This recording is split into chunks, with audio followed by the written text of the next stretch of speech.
y para que el eco de millones de voces que fueron silenciadas nos guíe hacia un futuro de dignidad y de justicia. Este año dedicamos nuestra ceremonia a una historia particular que encapsula tanto el dolor como la esperanza, tanto el exilio como la redención. Los niños de Teherán. En 1939, mientras miles de niños judíos eran llevados a los guetos y al exterminio, algunos lograron sobrevivir. En medio de la oscuridad que se apoderó del mundo, estos niños, que hasta entonces vivían en la calidez de sus hogares, fueron arrancados de su familia y su futuro. Comenzó para ellos un viaje peligroso desde Polonia, dejando atrás todo lo que conocían. Escaparon del régimen de Hitler, cruzando fronteras de forma ilegal, enfrentando hambre, frío y la incertidumbre de no saber a dónde iban. Algunos perdieron a sus padres en el camino, pero continuaron, movidos por la esperanza, pensando que cada lugar al que llegaban era su destino final. Atravesaron la Unión Soviética y en condiciones extremas siguieron su ruta hacia la India. Fueron meses de sufrimiento, desplazamiento y lucha constante por la vida. En 1942, los refugiados fueron llevados hasta Teherán, entonces bajo dominio británico. Entre ellos, había cerca de 1,000 niños, en su mayoría huérfanos, y alrededor de 800 adultos. Una vez en Teherán, la comunidad judía local ayudó a establecer un orfanato para estos niños, dándoles el primer respiro tras meses de sufrimiento. Pero no se rindieron. Finalmente llegaron a Palestina, donde encontraron no solo un refugio, sino la posibilidad de un nuevo comienzo. Eretz Israel se convirtió en su verdadero hogar, el lugar donde pudieron reconstruir sus vidas y darle sentido a su dolor. Estos niños, conocidos como los niños de Teherán, fueron un símbolo de resistencia y fortaleza. Ellos no solo sobrevivieron, sino que también revivieron el sueño del pueblo judío en la tierra de Israel. Hoy rendimos homenaje a su valentía y nos honra recibir a la doctora Michal Decker, hija de Hanan Decker, uno de esos niños. Su historia, plasmada en el libro Children of Tehran, es testimonio de supervivencia y renovación, una inspiración para las futuras generaciones. Para dar inicio, les informamos que, en común acuerdo con la Secretaría de Educación Pública, el colegio no participará en el simulacro nacional programado para hoy a las 11:30 de la mañana debido a la conmemoración. Les pedimos hacer caso omiso a la alarma y apagar sus celulares para no interrumpir el evento. Muchas gracias.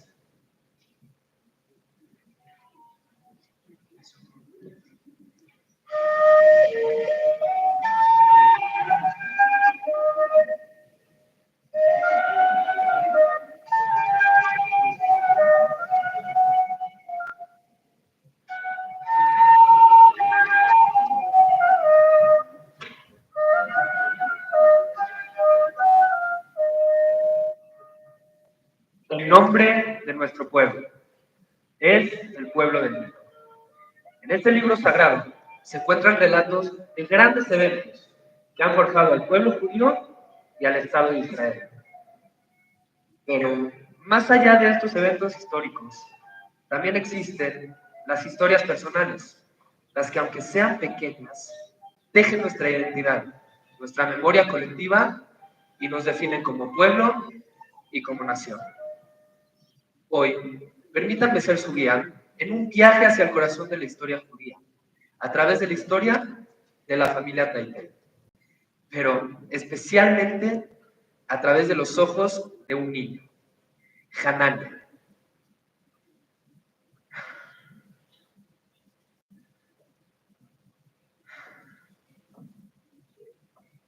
Acompañémoslo en un viaje en el tiempo, en el que caminaremos por épocas oscuras, tiempos de dolor y sacrificio.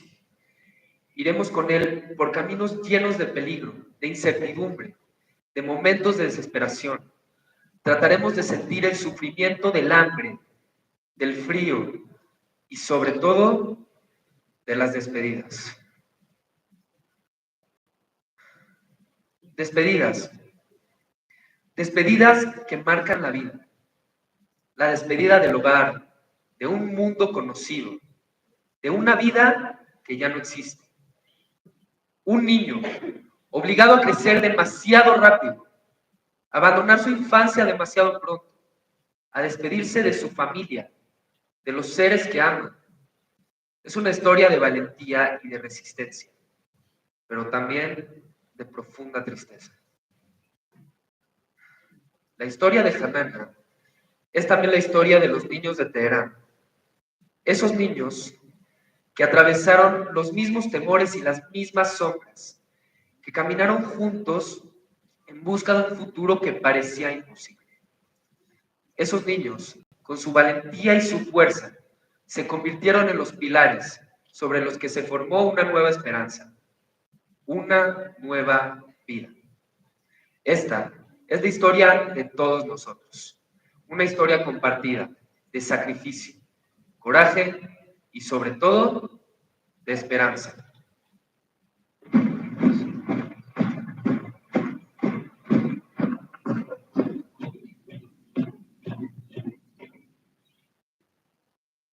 Mi nombre es Henry.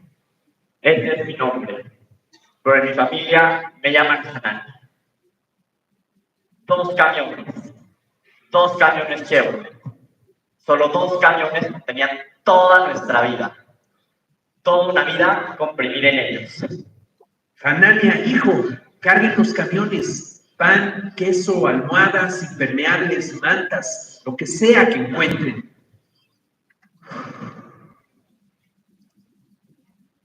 Papá y mamá salieron de la casa con los papeles de la fábrica, de los 5 apartamentos que teníamos y todos los documentos familiares en las manos. Toda una vida dentro de un camión. Partimos. Mira hacia atrás. Vi el cartel Fábrica de Cervezas Tahiti. El camión sigue avanzando. Lentamente, pero con seguridad. Veía mi casa hacerse cada vez más pequeña hasta que desapareció. Esa fue la última vez que la vi. El padre de mi padre y su hermano conducían los camiones. La dirección, Bialystok, a 100 kilómetros de casa. Éramos parte de una corriente de refugiados que crecía a medida que nos desplazábamos, avanzando juntos. Una larga fila de vagones, carros tirados por caballos y caminantes exhaustos. Y entonces, bombardeos. Aviones, fuego, humo, la gente caía a mi alrededor, algunos heridos, otros muertos. Empezamos a correr a todas direcciones sin saber a dónde ir.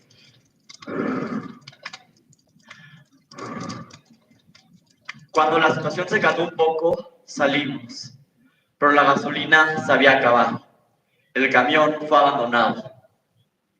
Papá compró una carreta y un caballo. Pagó una fortuna por eso. Casi todo lo que teníamos. 2 semanas después de la huida y nuestro patrimonio se había desvanecido. Nos quedamos con una maleta, una olla y algunos utensilios de cocina. Una manta que nos acompañaría por varios años. Abrigos, muchos abrigos.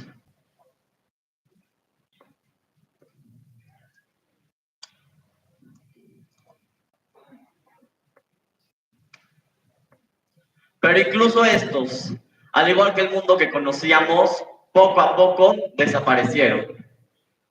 Bialystok era nuestro destino, una ciudad bajo el control soviético. De las manos de Hitler caímos a las manos de Stalin. La pregunta es, ¿qué es peor? De repente sentimos que ya no teníamos lugar en nuestro mundo, ni en nuestra casa, ni en nuestra ciudad, ni siquiera en nuestro propio país. Bialystok era un lugar de desesperación. Nuestro pasado era algo distante, como un sueño. ¿Podemos seguir adelante? ¿Aún hay alguna posibilidad de seguir con la vida que teníamos? Nos convertimos en refugiados y todo lo que queda son solo recuerdos. Y lo que queda es solo una pregunta. ¿Qué es peor?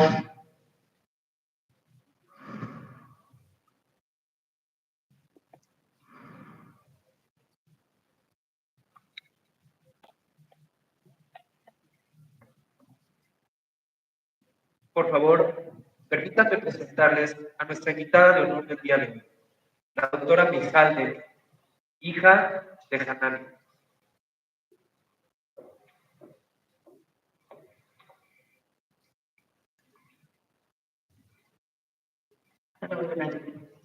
Digo, Mijalde, ¿cuál será el próximo destino de los niños y de tu papá?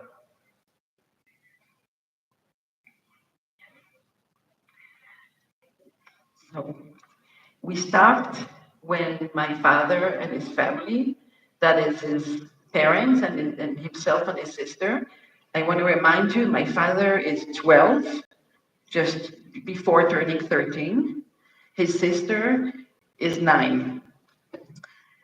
They are living in Bialystok, near the Soviet border with Poland. After 6 months of surviving there, and I want you to imagine that there are millions of people like them, refugees who are trying to make ends meet.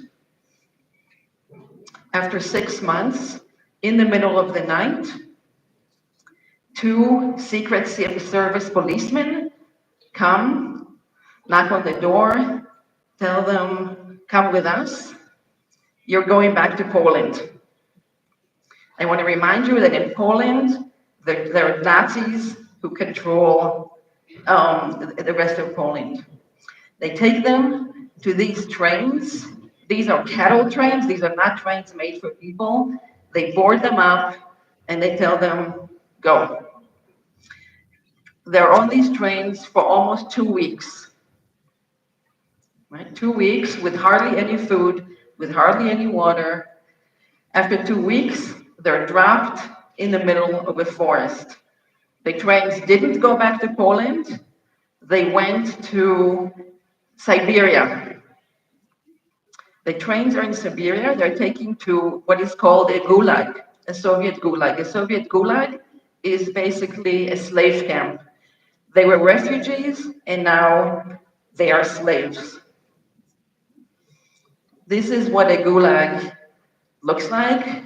We don't have pictures of my father in the gulag or of hardly anybody else because the Soviets forbade taking photos. We have hardly any photos of any gulag.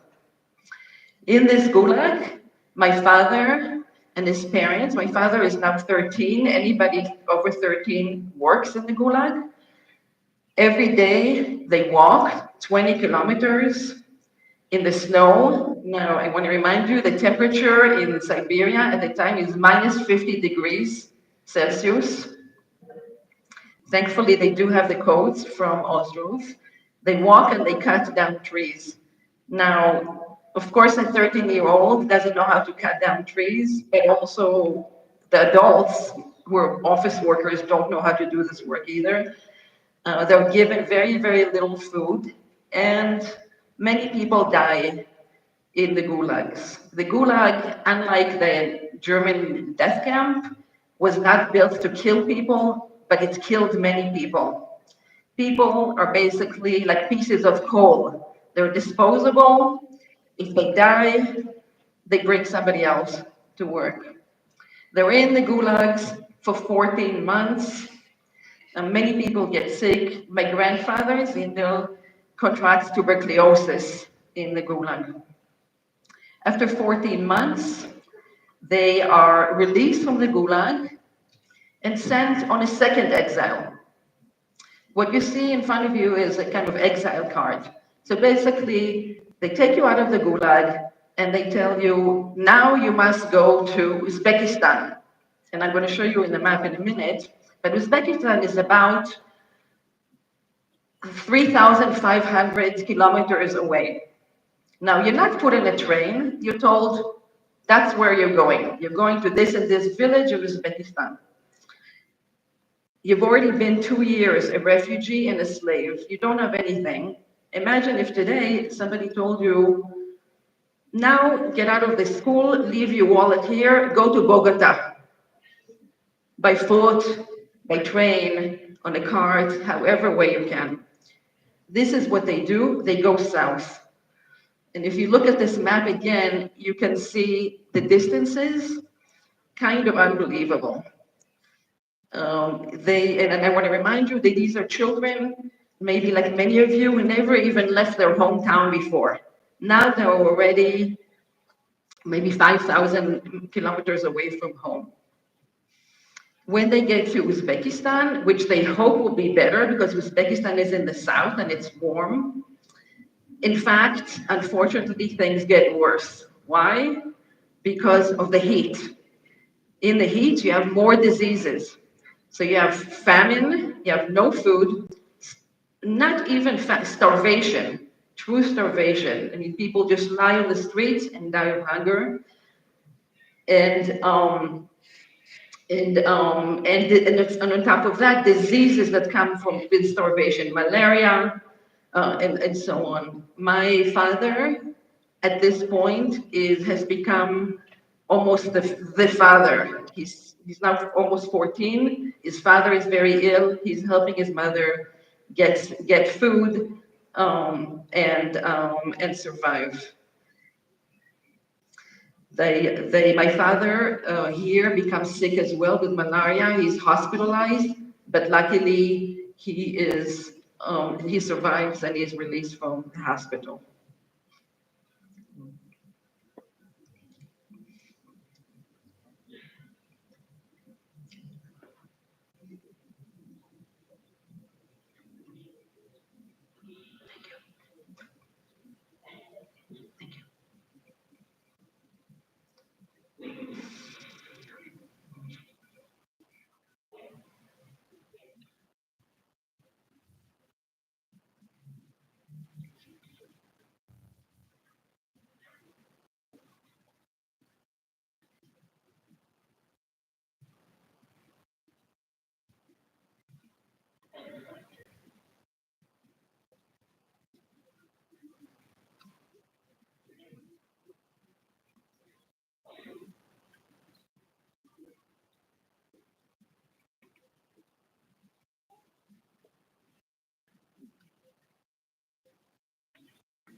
Aquí estamos. Solo somos 4 en una multitud de cientos. Cientos de niños unidos al tren. Cientos de padres quedados atrás. Pero lo sabíamos. Sabíamos que teníamos que irnos. Este lugar terrible, no nos sostendría por mucho más tiempo. No sobreviviríamos aquí. ¡No quiero ir!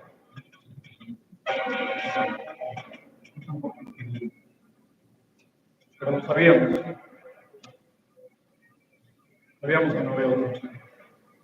Recuerden, los enviamos porque tienen que vivir, no porque queramos separarnos, porque no hay otra salida. Y tal vez después de este largo viaje, lleguen a un lugar diferente. Un lugar donde haya más que un pedazo de pan duro. Un lugar donde no nos llamen salvajes. Un lugar donde los niños no tengan que buscar cáscaras de árbol para sobrevivir.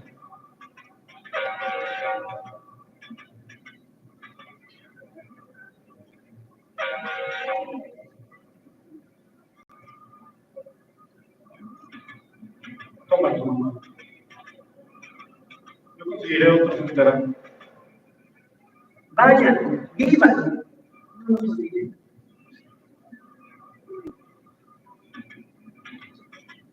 Se quedarán ahí, en la colina. Mamá y papá nos verán subir al tren. Se despedirán con nosotros. Se despedirán de nosotros. Nos verán desaparecer. Ya estaban muy débiles. La guerra les había arrebatado todo. Su hogar, su salud, sus últimas fuerzas. Pero aún nos tenían a nosotros. Aún tenían un último momento al cual aferrarse. Eran el lugar que será nuestro nuevo comienzo. Nuevas calles, nuevos olores, una nueva vida. Pero antes sobreviviremos este camino. Esta es la única familia que me queda en el mundo. Soy un niño que se ha convertido en un anciano de 15 años. Mi hermana Regina de 11. Emma de 10. Solos en el mundo, a punto de emprender un viaje de 1500 kilómetros.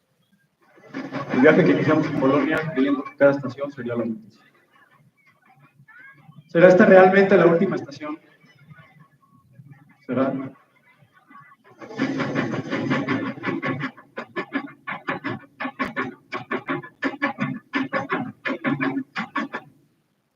Dedicamos esta canción a nuestra invitada de honor, en reconocimiento a su canción favorita.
Hija, tus abuelos acompañaron a los niños a la estación.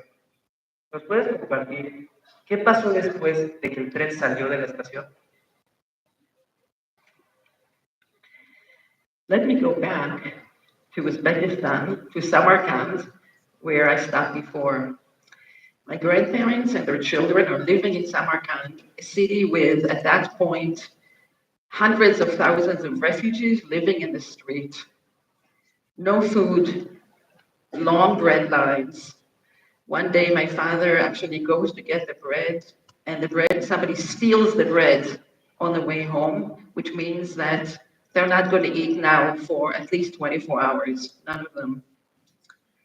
At some point, my grandparents, my father's parents, hear that there is a chance to take the children, about 1,000 Jewish children out of Central Asia, out of the Soviet Union, into Iran.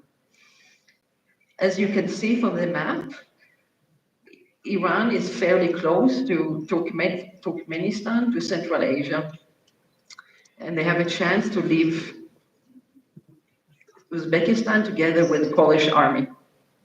This is a very, very hard decision. How do you decide as a parent? Are you going to send your small children alone into the world with a chance you'll never see them again? Or are you going to keep them with you and say, my fate will be my children's fate? And people decide different things. In some cases, children run away to leave.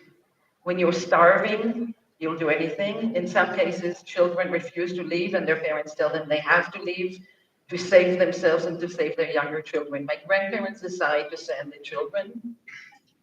They stand in the train in Uzbekistan, knowing that they will never possibly see them again. My father takes, as we saw, Hanani, my father takes his shoes off, gives it to his mother, and says, "Wherever I go, they're going to give me shoes. You take my shoes." This is how they part. My grandparents stand on a hill in Samarkand, near Samarkand, and watch their children, small children, leave in the train. This is my father, who's now 15, his sister, and also a young cousin that they found in the bazaar, in the market. She also got to Uzbekistan in a different route with her father. Her father had died in Uzbekistan. They accidentally found her in a market selling her clothes. She was 9. The 3 children leave. My father, who was a child, is now the father to these 2 girls. They're on a train from Uzbekistan to Turkmenistan. Then they cross what you see, the Caspian Sea, and get to Tehran. This is what some of the children look like. This is not my father, but this is what some of the children look like. So you can see how ill they are, how malnourished they are. They have eye diseases. A lot of them have malaria and so on. And many children, in fact, die in Tehran, in Iran, and are still buried in Iran to this day. But in Iran, their fate starts to somewhat change. In Iran, there is no war, there is bread, and there is a Jewish community, both a local Jewish community and emissaries who come from Palestine, who come from Eretz Israel, with the thought that they will be brought to Eretz Israel eventually. The Jewish children who did not travel as a group, right? They're traveling with a lot of other refugees. Gradually, they are collected into this area that you see here. This is called the Jewish Children's Home of Tehran. Not much of a home, right? It's a few tents, one structure there where they put the small children. You have children as small as 2-year-old. You have toddlers. So children under 4 are in the building, and everybody else is collected into tents, divided by age and by gender and so on. And this tent, little Hebrew children's group, is within a huge, huge refugee camp of Polish citizens inside Tehran. The children are here starting to be taught Hebrew, a little bit of Hebrew songs. A very famous Tzipora Shotek, who was the wife of a kind of Jewish prime minister at the time, has come from Palestine to help them, but it's not so easy to get them to Palestine, right? I mean, if this, by the way, is a group of older boys. This is my father, where you see the arrow. Very surprisingly, he has hair, where a lot of other children don't have hair because they have a lot of lice. And in the middle is their counselor. The counselor comes from the Zionist organization, the Shomer HaTzair. He too is a refugee, but these young refugees who come from Zionist youth movements are taking care of the children and organizing them with the thought of eventually one day bringing them to Palestine. Sorry, let me go back. I just want to show you this. The local Persian Jewish community in Tehran, as well as other Jewish refugees who are in Tehran, because there are Iraqi Jews and German Jews and Austrian Jews who are all refugees in Tehran, also take care of these children. They invite them to different places, and eventually they even build a synagogue or part of a synagogue for these, not just for the children, for other Jewish refugees who come from Poland and other countries. So if you can read Hebrew, you can see this says, Beit HaKnesset HaYehudim HaEropim, the synagogue of the European Jews. This is the first time European Jews come to Iran, and they're allowed to worship in the way that that they're used to. For the first time in history, these children are brought to the synagogue in Iran in Yom Kippur, 1942. The little children are marched inside, and you can imagine 4-year-olds, 3-year-olds, my father and sister in walking in rags, and the entire population of the synagogue starts crying and wailing. And these are children, again, without parents, missing their parents, not sure what's going to happen to them. And they come together, they bring them to their homes and so on. Getting the children to Palestine, however, is on the one hand, it's easy, it's close by. You can see that Tehran is pretty close to Tel Aviv. On the other hand, it's very hard. There is a war. There are a couple of wars going on, and there is no way to take them anywhere. Nobody wants to take them to Palestine. They say, we're going to keep them here. You can send them to Iraq. We'll keep them there, but we won't let you go. Eventually, the children are taken on British warships in this route here. They're making this whole route here on a British warship. There are sea mines, there are bombings. A couple of times they think they're not going to make it. The children are very, very brave. Eventually, however, they make it to Palestine. When they get to Palestine, the 3 children are interned in a kind of refugee camp, and then begins a battle where who is going to raise them? Who is going to raise these children? Who is going to take them? Different schools want them, different Jewish organizations want them, individuals want them, offer to take them. Do they go to a kibbutz, a collective settlement in a farm? Do they go to a religious school? In the case of my father and his sister and their cousin, there are 2 relatives fighting who will take them, and whoever will take them will bring up a very different person. One is a very, very religious relative, one is a relative in kibbutz and Hamor, the collective settlement. The children eventually, through their own decision, especially my father's decision, decide that they will go to a kibbutz, and that's where they're raised. They're raised to work and study and so on. This is where they spend, my father is already 15 here, this is where they spend their youth until they're old enough to leave.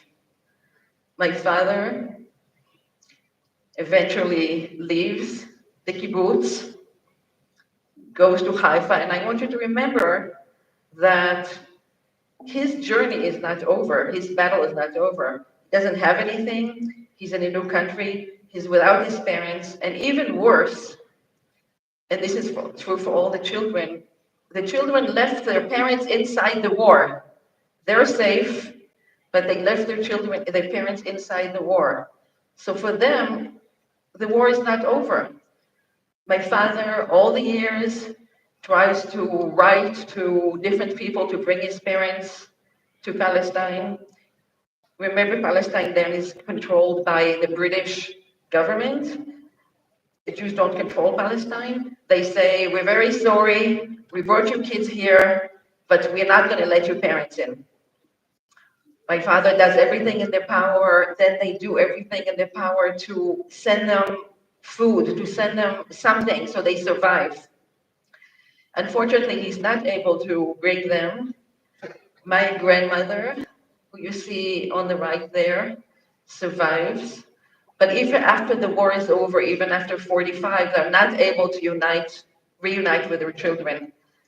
They leave the Soviet Union, they eventually are in the displaced persons camp in Germany. So they really remain refugees. The parents remain refugees for 10 years. Only after the creation of the State of Israel, my grandmother is able to come and reunite with her children in 1949.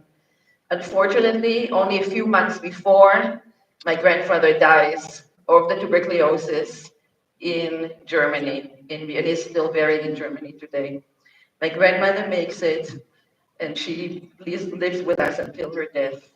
My father eventually leaves the kibbutz. He marries my mother, who you see here. He works for the Israeli Air Force, and he has 3 children. And this is in my brother's bar mitzvah. And he has 3 children, including myself. And unfortunately, long after his death, I delved into researching my father's history, spent 10 years not only researching, but traveling and out of this map that you just saw, and writing the story of my father, who's not really only the story of my father, but the story of 1,000 Tehran children, and moreover, 250,000 Polish Jews who survived in this way on the Soviet side, who survived exactly in this way by deportations to gulags and in Central Asia. In fact, this is the story of most Polish Jewish survivors. So this is my very personal story, but also a very big slice of Jewish history, especially of Holocaust history.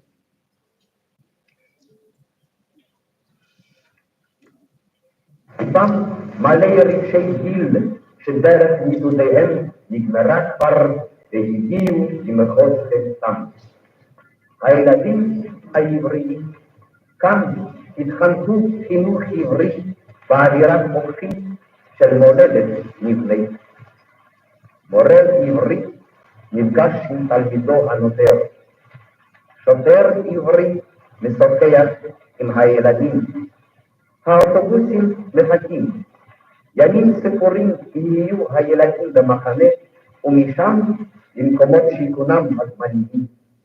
שם יחלקו אותם וישלחו אותם ליישובים החקלאיים ולעבודות אשר בהם יקבלו את חינוכם.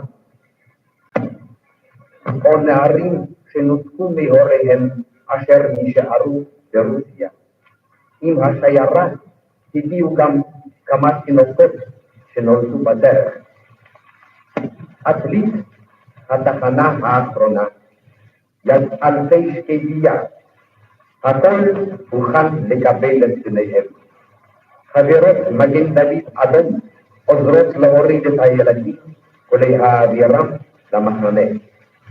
ברציף התחנה מחכה הנריאטה סול, בידה הופקדו הילדים הללו. 8,000 ילדים יוצאי גרמניה ואירופה המרכזית חונכו על ידי המשרד לעליית הנוער הנמצא בסיבוכה. כעת הצטרפו אליהם ילדי פולין עולי טהרן. מעטים אחד מהם ירד באלונקה. חבילותיהם בידיהם פונים הילדים מן הקרונות באוטובוסים המחכים להם.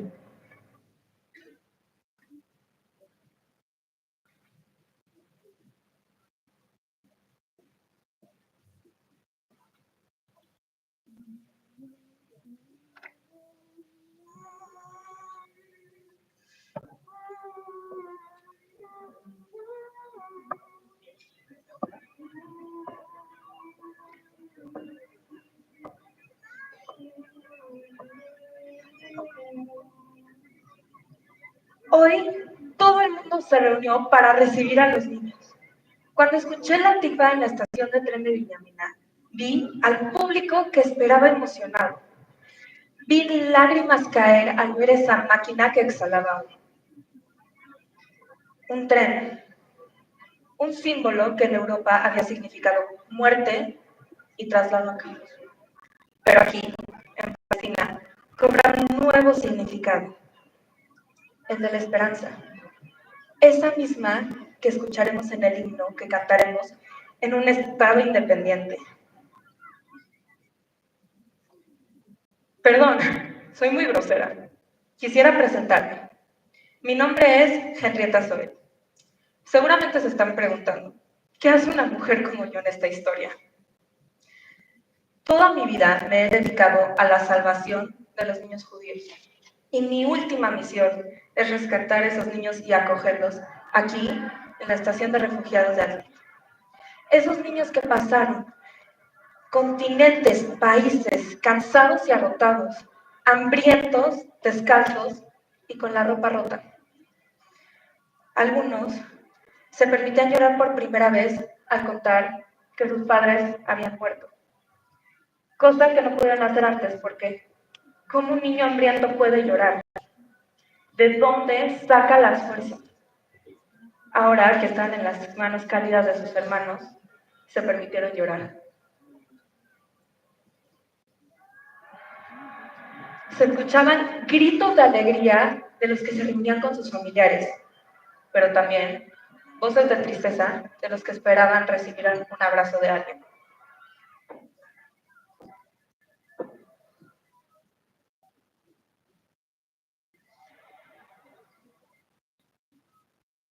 Pero nosotros, la nación hebrea, decidió, ya no van a haber niños huérfanos, ahora todos serán hijos de la nación judía.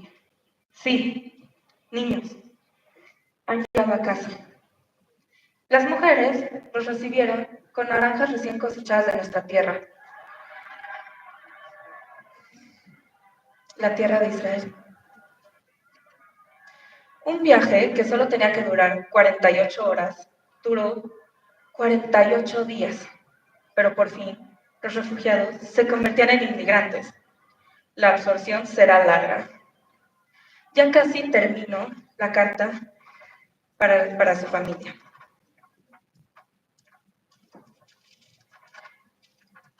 Estimado señor Tate, sus hijos han llegado a Palestina. Están contentos con sus vidas, estudiando en la escuela, están saludables y felices. Le informamos que se han reunido con familiares cercanos. Quería preguntarle si nos daría su permiso para que el kibutz Ein Harold adopte a los niños. Le deseo todo lo mejor. No sé si esta carta llegará dentro de todas las llamas que están destruyendo a Europa y a nuestro pueblo dolido. Sin embargo, me pregunto, ¿recordarán los niños el mal que intentó aniquilarlos o el bien que intentó salvarlos?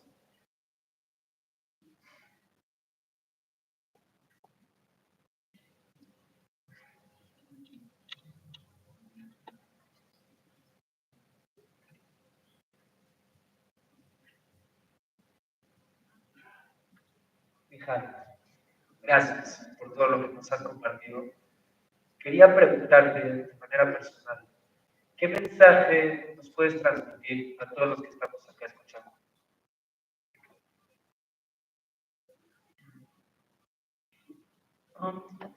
Let's say a few things, especially to the children. First of all, as you can see from my father's story, you have inside you more strength than you think you do. These children were regular children, like all of you. They went to school, they lived in a town where their family lived for 8 generations, and suddenly they were thrown into the world in which they had to be completely different people, and they found the strength, and they made it, and they were heroic in their own way, and they were pragmatic, and children are very smart and very capable. Second thing is to help each other, to rely on each other. A lot of times people ask me, who was the hero of your book? I said to them, the hero of my book is cooperation. It's Jewish communities from all over the world, including Mexico, who helped these children, both in when they were in the Soviet Union and in Iran. It's non-Jewish communities. It's a cooperation between different governments, between different individuals. There are many acts of kindness in this very, very horrible story. And life is just not really one thing, and hopefully even under the worst circumstances, you can find hope. And this is a story ultimately of hope and courage. My father and many of the other Tehran children, even those who lost their parents, and many, in fact, became orphans, and not only lost their parents, but lost their cousins and their uncles and their grandparents and their entire past, for the most part, restarted their lives, built themselves, had new families, contributed to society, and so on. And as you saw in the act with Henrietta Sold, many people tried to help them. I want to remind you again that these children came to Palestine in February 1943. This is the middle of the war. People don't even know exactly what's going on yet. They're the first group to come from Europe. So they become incredibly important. Not only what happens to them is not only important to themselves, but also to the community who greets them. Many people that I interviewed in Israel today remember the day the Tehran children came to Israel, all the people. This was a very big day. So remember to have hope, to rely on others, to help others. And for those of you who can, and especially if you're immigrants and you have complicated family histories, to know your family history. I think it's very important to know where you came from, who you are, and hopefully take that into your future and into the world of the next generations. Thank you.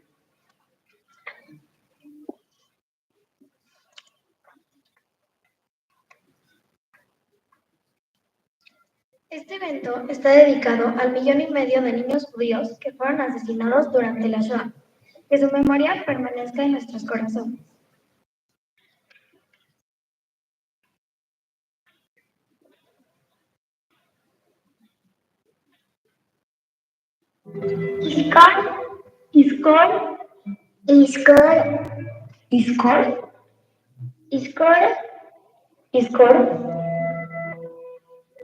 יזכור הרחל. יזכור הלוי. השרה. יזכור היצחק. יזכור יעקב. יזכור רבקה. יזכור שמעון. יזכור נחמן. Iskor, al niño que podría haber sido científico, médico, maestro, ingeniero, a la niña que soñaba con un futuro lleno de vida, de acción, de contribución al mundo, al niño que imaginaba su vida, su familia, todas las cosas que podrían haber sido, pero que todo eso fue cortado prematuramente. Iskor, a la niña que podría haber cambiado el mundo, al niño que llevaba en sus ojos la luz y en su corazón la pureza, pero que no tuvo oportunidad de hacer realidad sus sueños. A la niña que fue asfixiada en las cámaras de gas, asesinada y torturada cruelmente antes de poder vivir la vida que le estaba destinada.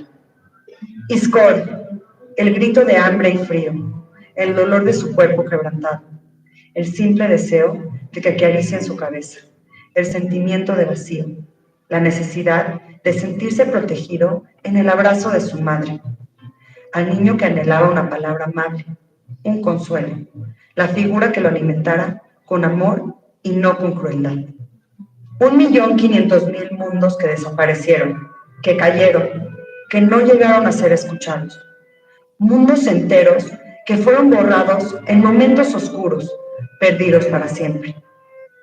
Dios, recuerda las almas puras, a los niños y niñas que fueron asesinados en el campo de batalla de la maldad. Que su memoria sea bendita y que sus almas estén unidas en el tesoro de la vida. Esos mundos serán grabados en el corazón de una nación.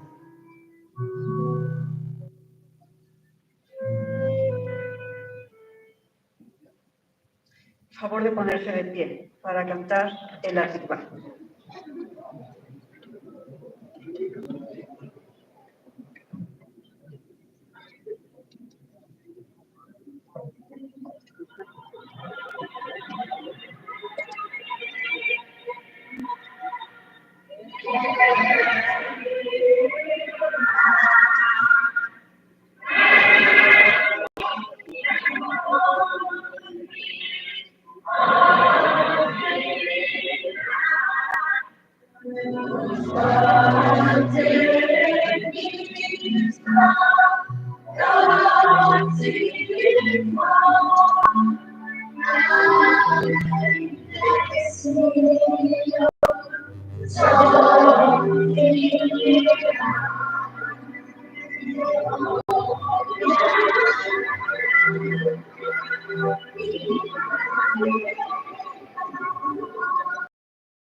Se pueden poner.